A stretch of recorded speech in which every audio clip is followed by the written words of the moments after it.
Hi, welcome to Catty Comic Book Bitches. I'm Cait. Bridget is sitting out today because today we're talking about Hellblazer Rebirth, and she doesn't have as many feelings about Trash Baby John Constantine as I do.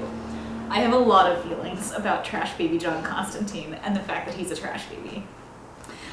In the Rebirth issue, John Constantine comes back to London after a stint in New York, triggers a curse that a demon put on him, accidentally, in trying to weasel out of the curse, spreads the curse to all of London or Britain, I forget which, but honestly, London is Britain.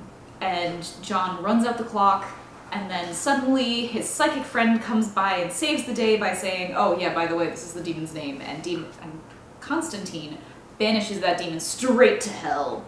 This is, I think, one of the more solid Rebirth titles, because it introduces the core of the character, which is that John Constantine is a trash baby who survives by being a weasel and being half a step, like tops half a step, ahead of his enemies. It introduces a bunch of old characters like Chaz, and I forget if Mercury is an old character or new. And Swamp Thing, Chaz and Swamp Thing. Possibly introduces a new character because I genuinely don't know if Mercury is new.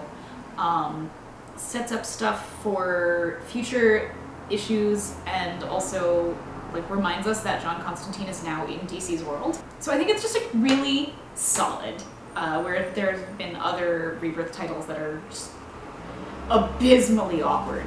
I missed my trash baby because I picked up Hellblazer from the New 52, and I just wasn't feeling that issue. The art was off. Constantine wasn't a con man enough for me, so it didn't satisfy my need for absolutely terrible occultist who gets by on bubblegum and pluck. And this satisfied that urge.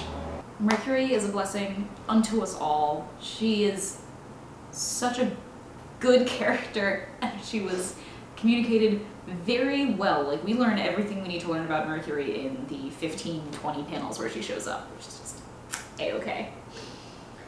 Swamp Thing is literally just here so that when issue 1 comes around, we remember, oh yeah, Swamp Thing exists.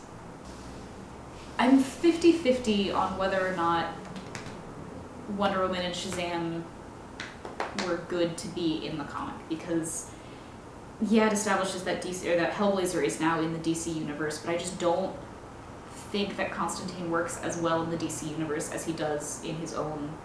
In Constantine's world, a lot of his stories are driven by the fact that there is no qualified professional to handle these problems, so Constantine is what you're stuck with. He's the closest thing you have to a plumber, and there is a flood everywhere at all times, which is really cool. It lets you create some fun tension.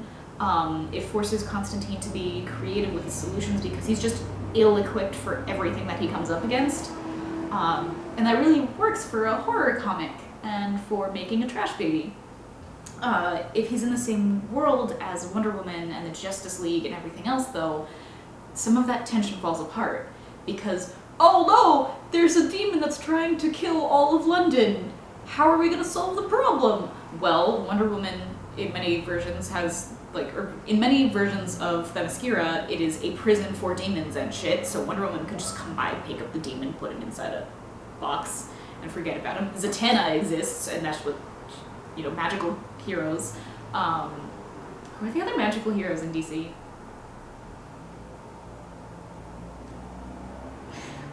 She's fucking useless. So I would say we're gonna keep reading it, which is as good as we can say. This has been Catty Comic Book Bitch Singular, ruining John Constantine. Oh, the character, not even just the... I am personally going to ruin John Constantine.